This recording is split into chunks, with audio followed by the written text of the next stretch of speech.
Good morning, everyone. How you doing? Tom, aka Nostradamus. I'm trying to get something set up that I just wanted to quickly show you guys.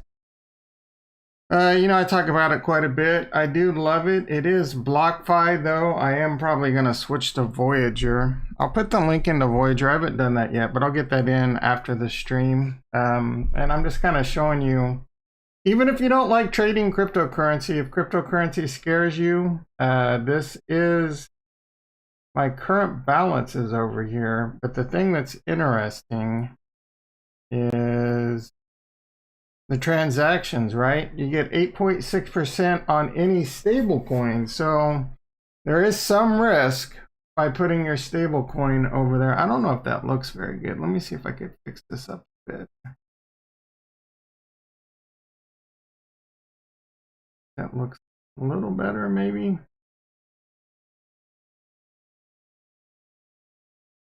Anyway, yeah, I mean, so you get 8.6% on your cash.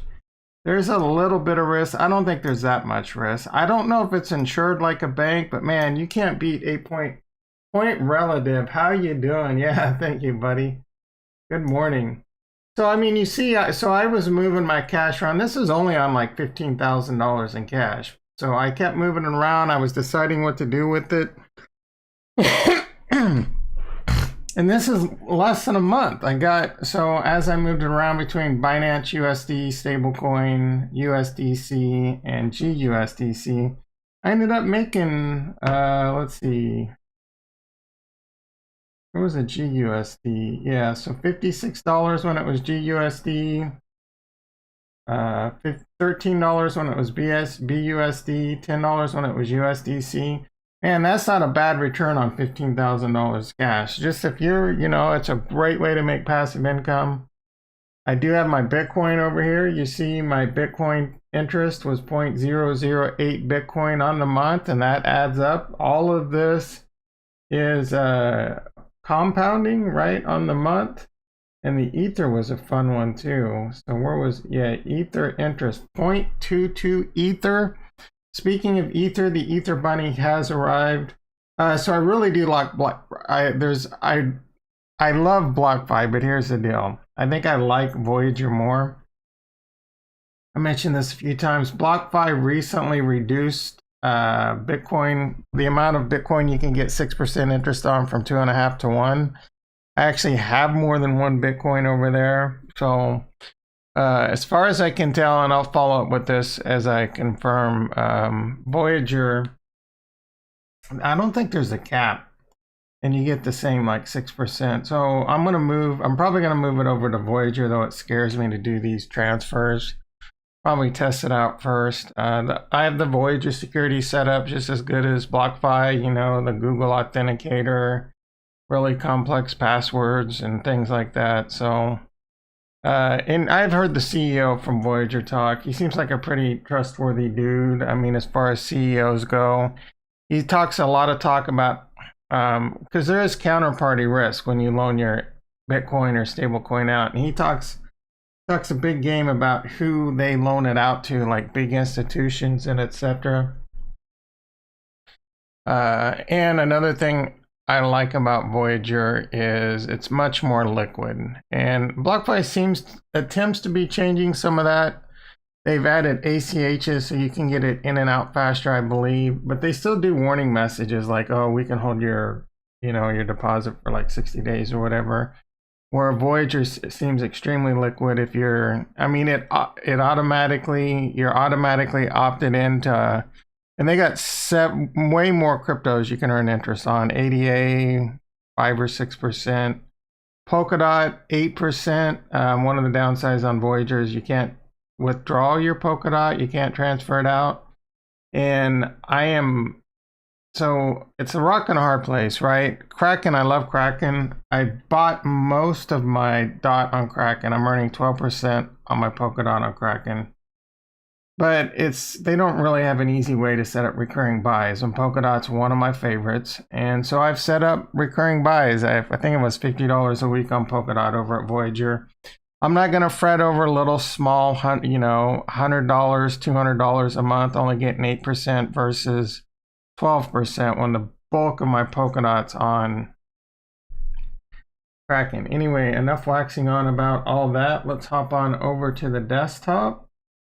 Stock market is closed today, but the futures are open, so we can just kind of take a look at what's going on in the futures. I didn't check the futures hours. I imagine they probably close early today too, like 10 a.m.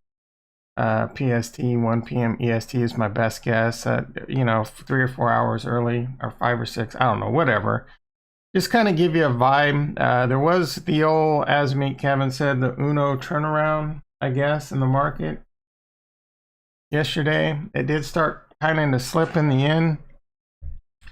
I was having a really good day, up like a couple grand, up pretty decent in the IRA, and then boom, like they pulled the rug.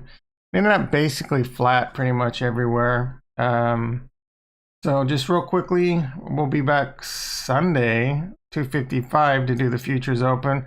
Right now it's basically flat, I guess, man. The NASDAQ up 28 points. It was up 40 about an hour ago. I didn't really look at what the E-mini was doing. It's currently up 17, which is a pretty decent move in comparison.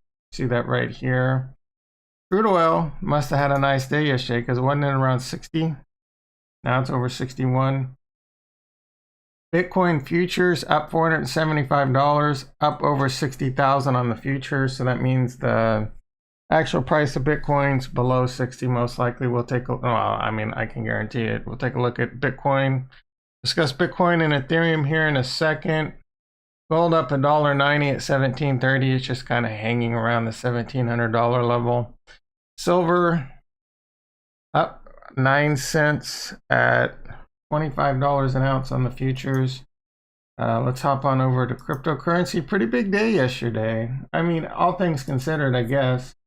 I'm not really expecting much in crypto. I'm not expecting all these moon boy moves that a lot of people are talking about. Again, it takes so much money to move Bitcoin now, just doubling. So the big talk right now, cryptocurrencies at, you know, knocking on the door of 2 trillion combined. That's great. So even to get another 2x in cryptocurrency, we're talking another 2 trillion, right? So the 2x from 1 trillion, or Bitcoin doubling from, what would it be? Like 20,000 to 40,000. I think 30,000 put it at 500, right? So, I mean, as it doubles, it takes double the amount of money. It takes a tremendous amount of money. People are talking about $500,000 Bitcoin. Well, you're talking about $8 trillion plus to come into the market. Where's that coming from, right? $8 trillion is a lot of money. For Bitcoin to go to 120,000, now we're talking about yeah, I'm gonna disagree with you there, Point. It's better than a kick in the nuts, but I want more than 5%, brother. I mean, I'll take 5%, don't get me wrong. I mean, I would be happy. I don't know, I don't want to get greedy, right? Are you talking about returns or interest?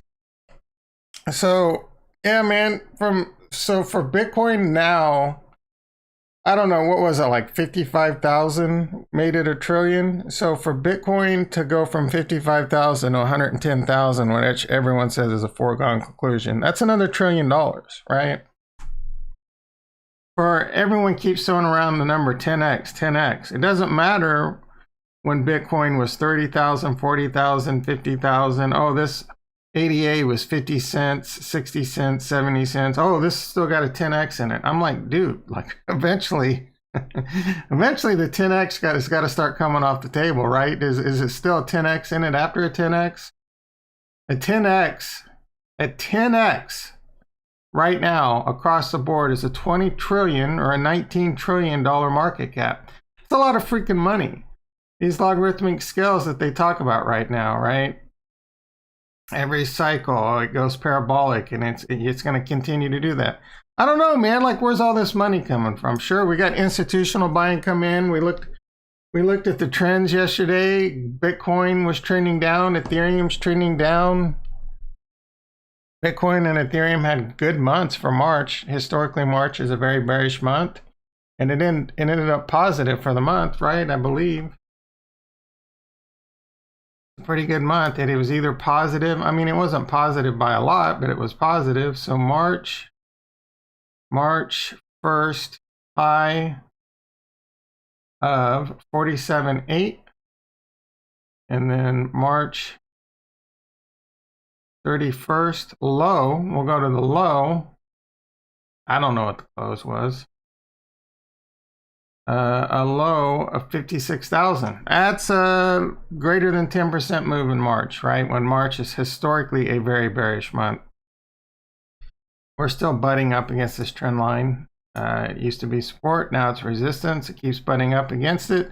Bitcoin did break 60,000 yesterday. Hey, I don't know what's going to happen, but well, like what is going on in the world that Bitcoin's all of a sudden going to blast to 65,000 over Easter weekend, right? People are out collecting Easter eggs. They're not worried about buying Bitcoin.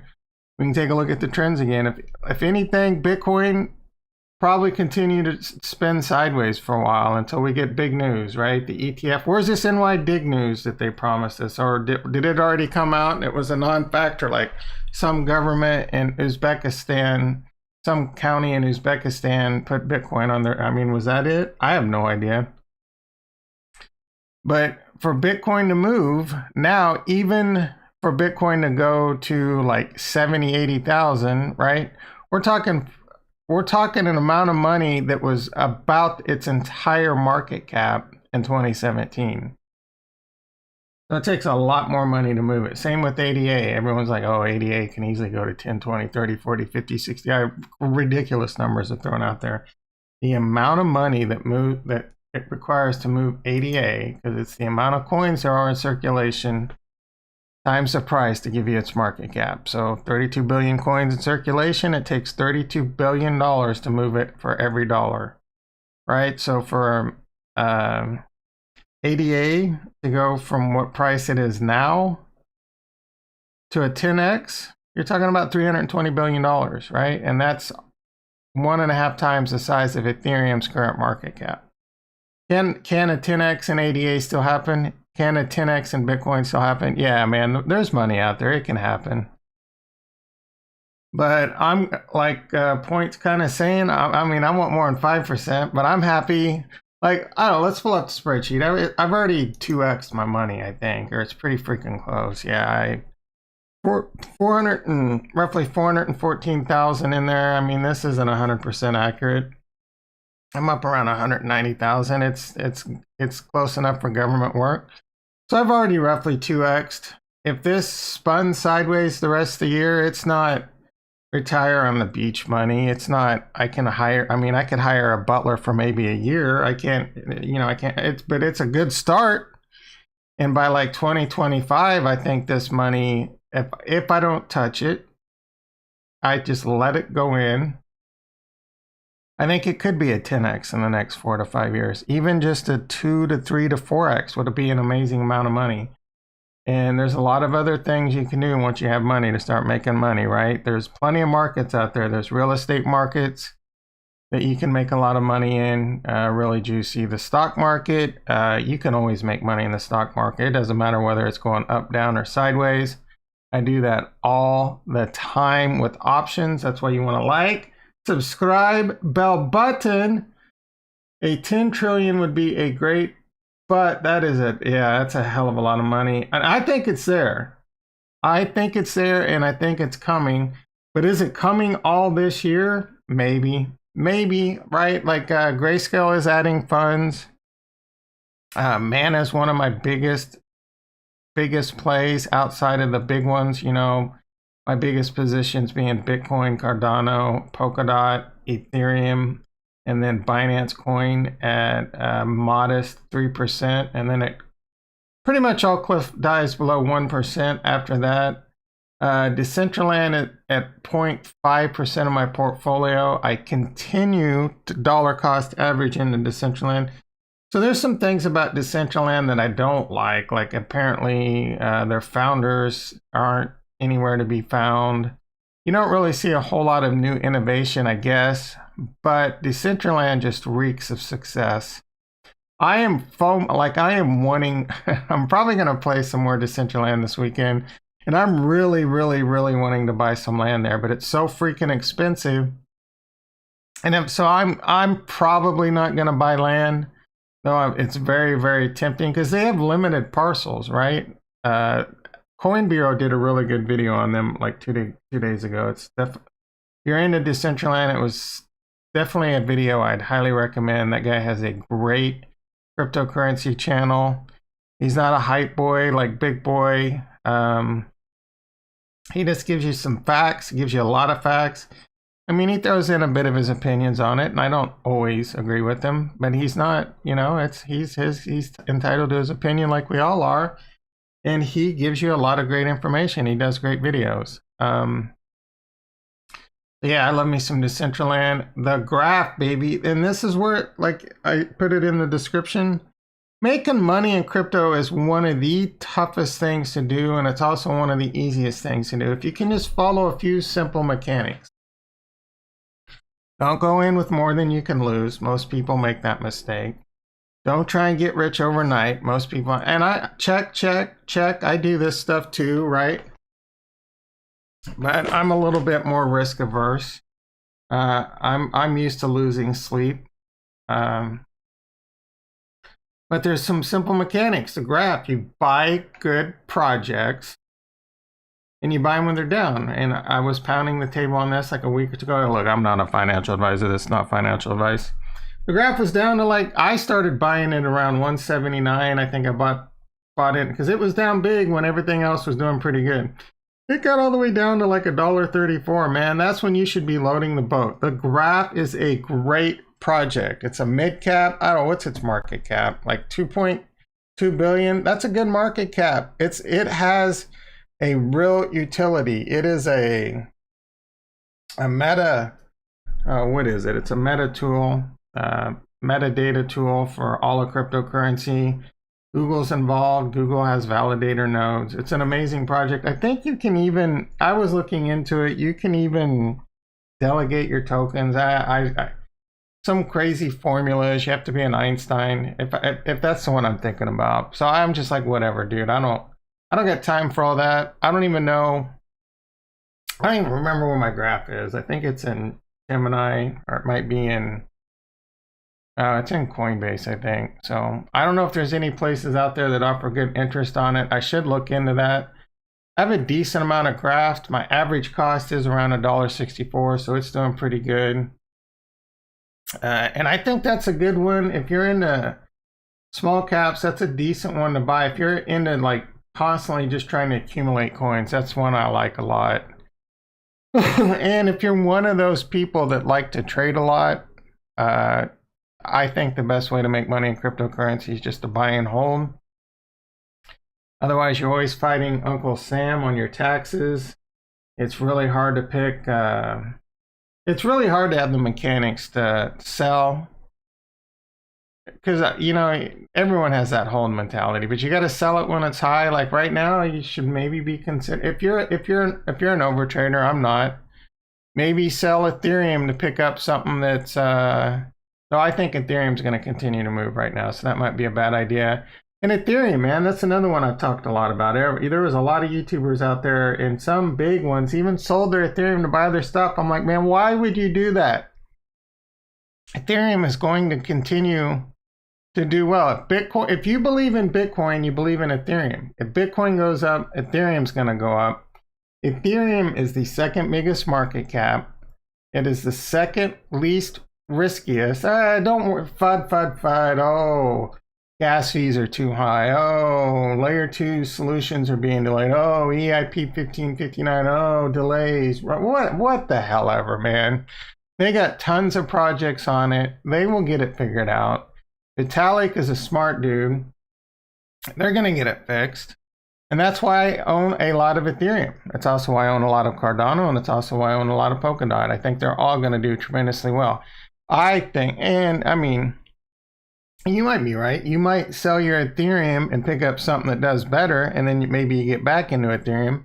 Then again, you're fighting Uncle Sam, and you got to worry about, and this is US based. I don't know what your taxes are like in the United Kingdom or Poland or Venezuela or Chile or Uzbekistan or Australia or China, Mongolia.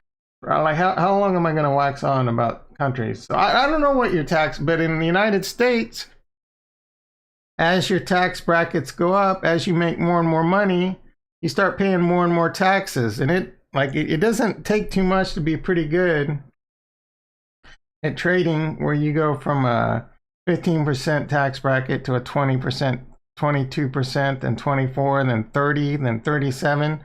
So every time you go from Ethereum to some other coin, you're now paying, like if you're good, 20, 30% on that transaction. So immediately you need to be like 30% right? Like you need to sell something into something else that's gonna, at minimum, be a 30% gain in price movement over what Ethereum's gonna do. So you gotta really be right. And that doesn't even include state taxes. And my state's California, brother, and that's another 12%. So you're talking 30, 40%. Right? That is really hard to get that right. Or just buy and hold, man. Right? My strategy is mostly buy and hold. I did do a little bit of trading in the beginning. I'm new to crypto. It is fun. Like, oh man, and I made some mistakes, right? Like I bought a bunch of Ethereum and then I wanted to get Polkadot. Moved my Ethereum over to Kraken, sold that to, that's small. Like hopefully, Ethereum hadn't moved up too much, but a smarter move might have been to buy USDC, transfer that over. I was learning the game, man, learning the exchanges. Like I didn't know like what it meant to send your cryptocurrency around and how to do it. So you could buy USDC on Binance, transfer that over to Kraken, and then buy Polkadot, right? Then it's not a tax event.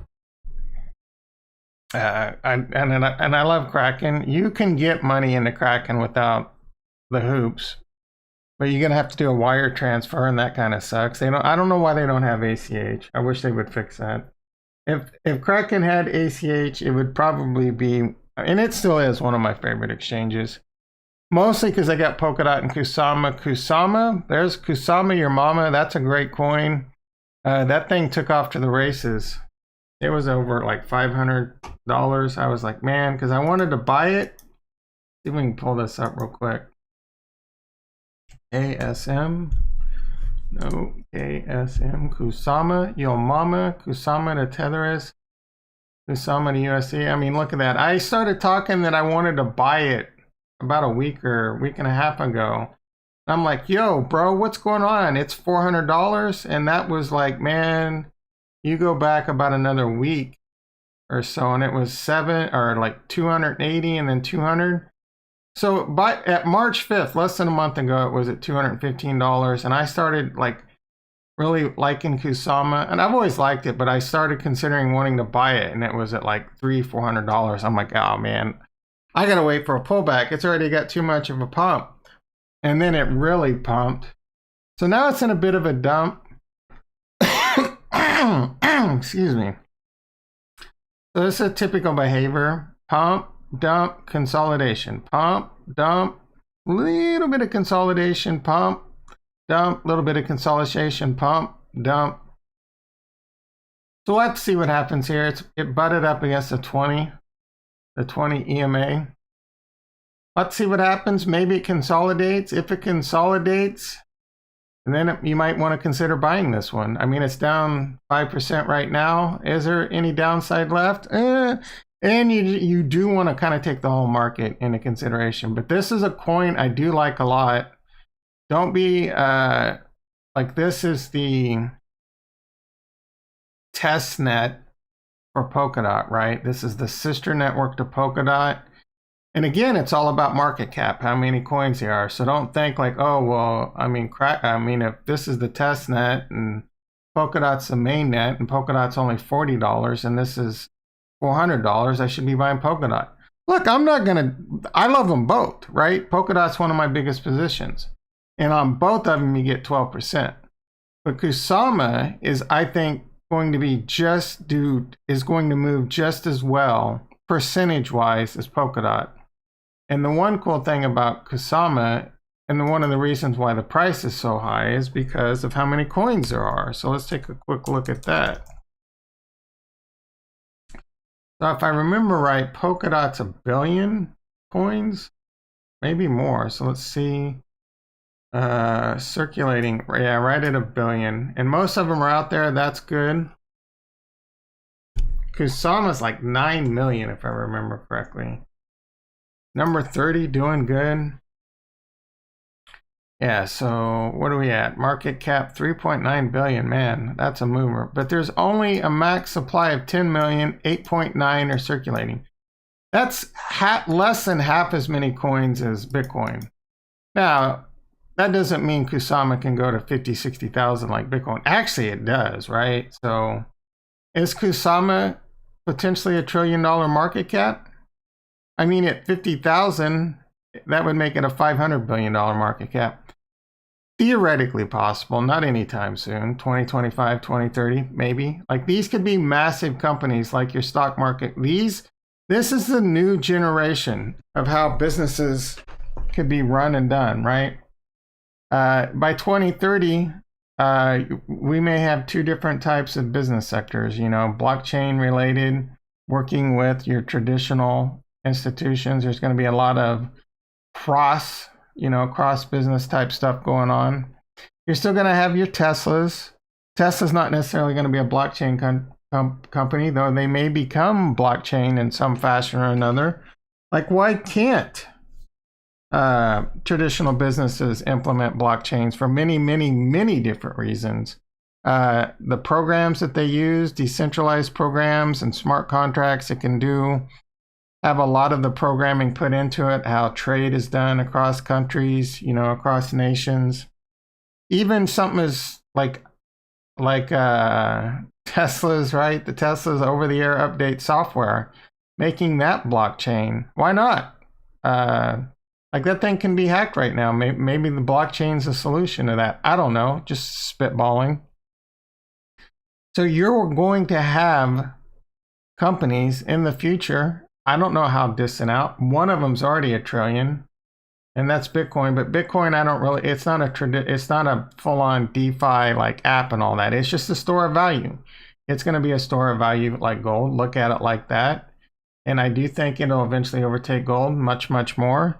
I think, you know, maybe they meet somewhere in the middle, like gold goes down to a 7 trillion market cap, and then that's when Bitcoin captures it. But 7 trillion Bitcoin is, you know, 350,000 Bitcoin. I'm pretty good with that. If they're still offering interest on it, that's some nice passive income, baby. And I don't know when that's going to happen. I don't think 350,000 is going to happen this year. It's not off the table, but I don't think it's going to happen. I think somewhere between 100 and 2,000 is probably the peak of 2021. It's just too much money to come in. A lot of money is going to have to come from somewhere, right? And I've said this before. A lot of people they don't really rationalize the difference between $1 million, $1 billion, and $1 trillion, and it's massive. It's a factor of 10, a factor of 1,000 on each, right? Log 10. How many days in 1 million seconds? How many days in 1 million seconds? 11 days. How many days in 1 billion seconds? So 1 million seconds is 11 days. How many days is 1 billion seconds? Anyone quick without Googling it? 32 years. That's the difference between 1 million and 1 billion. Guys, we're talking about trillions now. How many days in 1 trillion? Well, you already know it's years. How many days in 1 trillion seconds?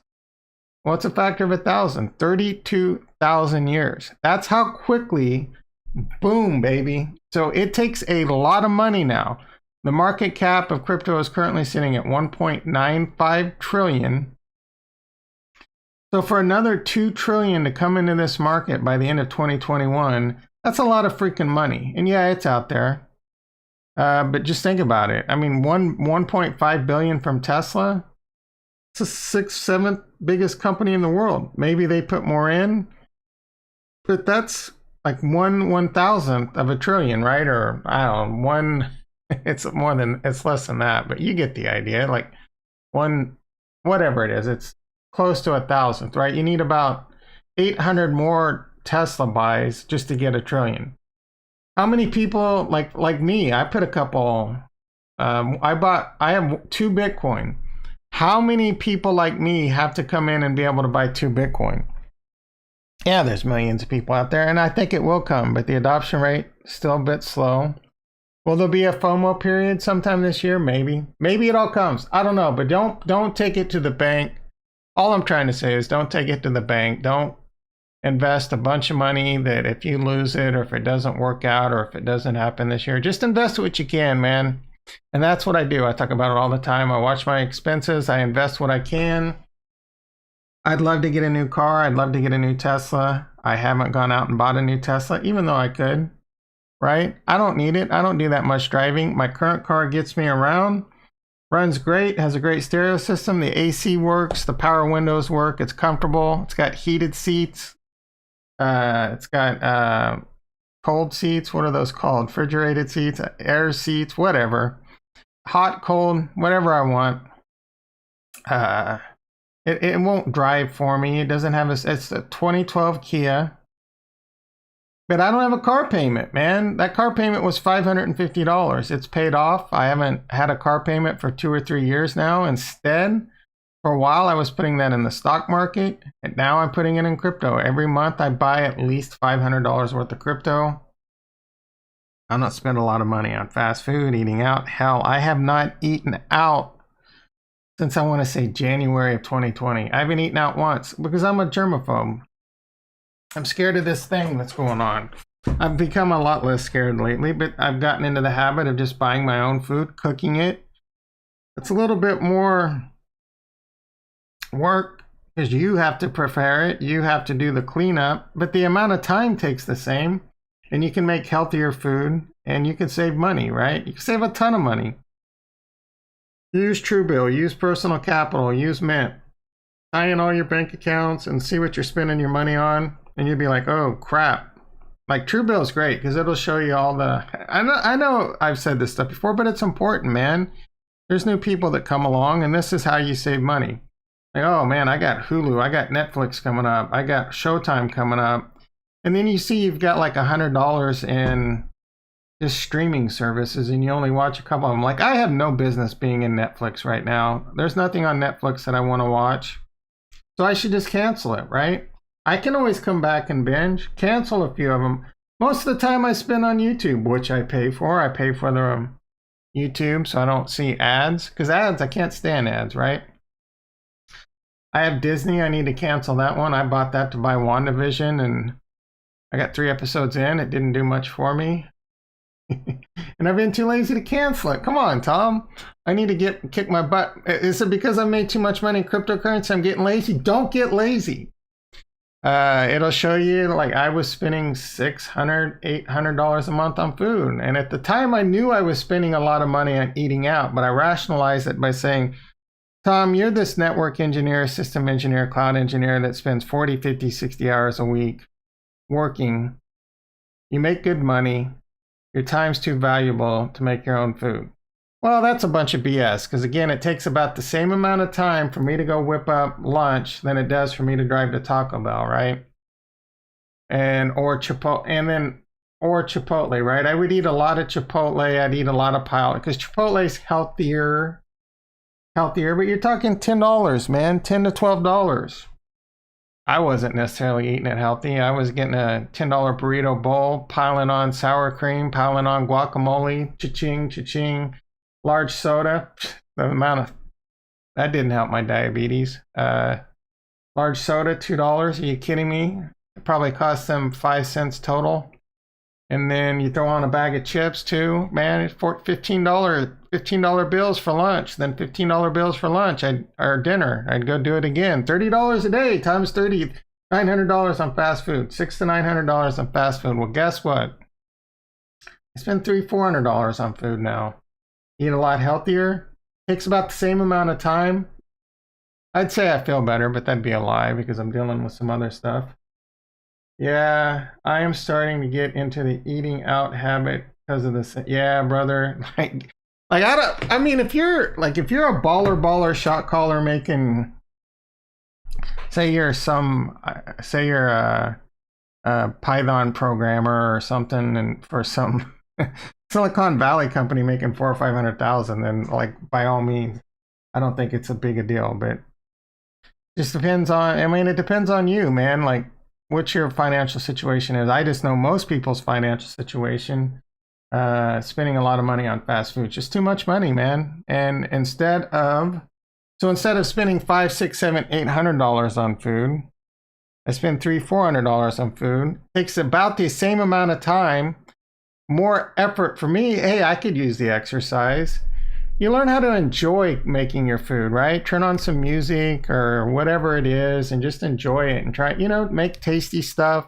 You can food prep a lot of stuff. Like I'll make a lot of different meals where I'll make enough to last 2 or 3 days, put it in airtight containers, and that way the next couple meals are a lot easier. Save a lot of money. So, and again, now I've got $500 that I'm not spending on a car payment, crypto. An extra $200-$300 I'm not spending on fast, unhealthy food, for the most part, crypto. I'm doing that on a monthly basis, right? So say, for example, I'm putting in about $1,000 dollar cost averaging, mostly into Bitcoin, mostly into Cardano, mostly into Ethereum, mostly into Polkadot, every month. $1,000 every month. If that 10x's over the next 5 years, that's 60 months of $1,000. Obviously, I can't 10 that because I'm saying 10x from now, right? But that is just continued. Like right now, that $1,000 might turn into $10,000, and then it might be like that for a while as it consolidates. Then that $1,000 might be $9,000. Adds up. And then you have it in things that you get interest, right? Currently, I'm getting 12% on my Polkadot. I'm getting 2 Polkadot free a week staking it. I'm getting roughly 50 to 60 Cardano every 5 days by staking it. Adds up, cumulative, compounding, right?